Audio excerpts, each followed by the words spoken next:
Okay, so here we are. This is 5 Minute Roadie with Dave and Steve. We're actually on our way to Methven, and we're speaking at the Canterbury Secondary Schools conference in a couple of minutes' time, which is pretty cool. But we've got 5 minutes with us, so we thought let's talk about Dave's latest blog. Just come out. It's pretty interesting and provocating, as what we always want to do. Really enjoyed reading your latest one, actually, Dave. Good on you. Nice work. Thank you. So one of the things I'd like to know is, how do we stay fulfilled, effective, and actually well in our roles when many expectations on us come from a past where working in schools was seen as actually being a vocational thing? Well, it's a big question, I know, but you first have to unpick a little bit what I mean by that, because vocational has different meanings for different people, but I'm not putting any sort of religious spin on it. I'm merely meaning that it's, if you're working in a vocation, your whole life purpose is around that role that you're fulfilling, and because of that, you need to be willing and ready and happy to put other aspects of your life to a side to do it. That's what I mean by vocational. That's right. So in that case, it's actually really hard to, there's your inner expectations about how you're going to do the job, right? Yeah. And you're constantly battling that as well. That's because you feel as though you have to do something. Partly true that it's inner expectations, but I also, when I wrote the piece, I was thinking about the external expectations. So the system itself, the Ministry of Education in New Zealand, your parents, even the wider community, have this sense that what you do as a school leader is somehow vocational.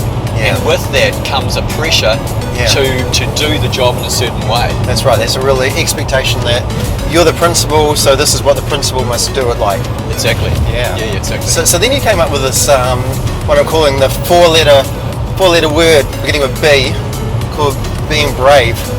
Yes. Tell me about that. Well, it's all very well sort of identifying a pressure point or a stressor.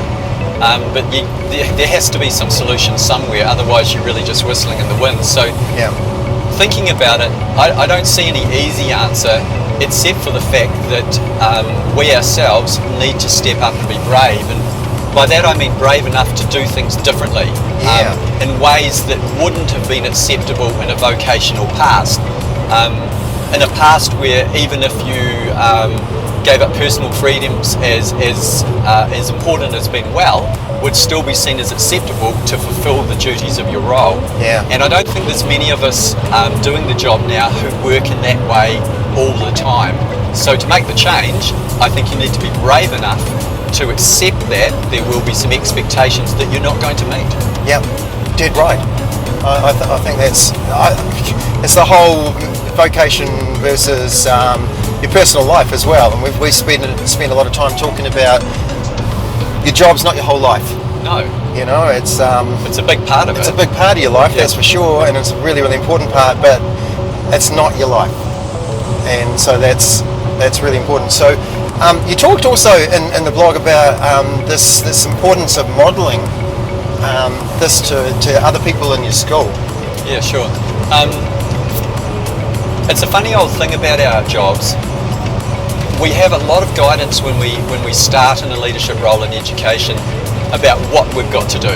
We've got the Education Act, we've got our school charter, we've got a whole series of Board of Trustee rules and expectations, etc. So what we've got to do is quite clearly outlined, but what's missing when people start in this profession is the how. There's almost no detail about the how. So what most people that you and I both talk to them about do is we look at others already doing the role, and that's a very human characteristic, to look ahead, to look at the position that you might one day want to be doing, and look at the person doing it and thinking and starting to believe that that's how it should be done, or at least that's a strong model of doing it. And I'm saying that we have some responsibility as experienced leaders to be brave and to model some healthier ways of doing this really important work, to be honest.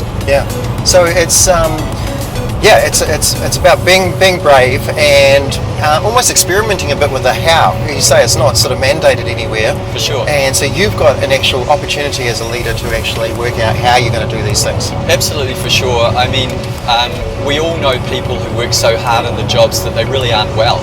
Yeah. That it impacts on their not just mental health, but their physical health too.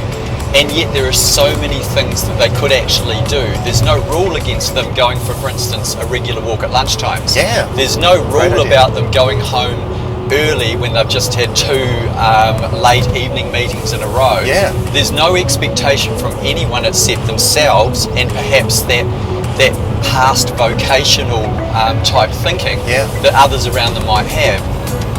So sometimes all it takes is for somebody who is feeling some pressure is to see another person doing the job, maybe like you, Steve, or maybe me, doing it differently. Yeah, Maybe we do go for the odd walk at lunchtime. Maybe we do head home a little early when we've had a whole heap of work been done, around it, so that we are modelling a different way of being, and I think it's really important.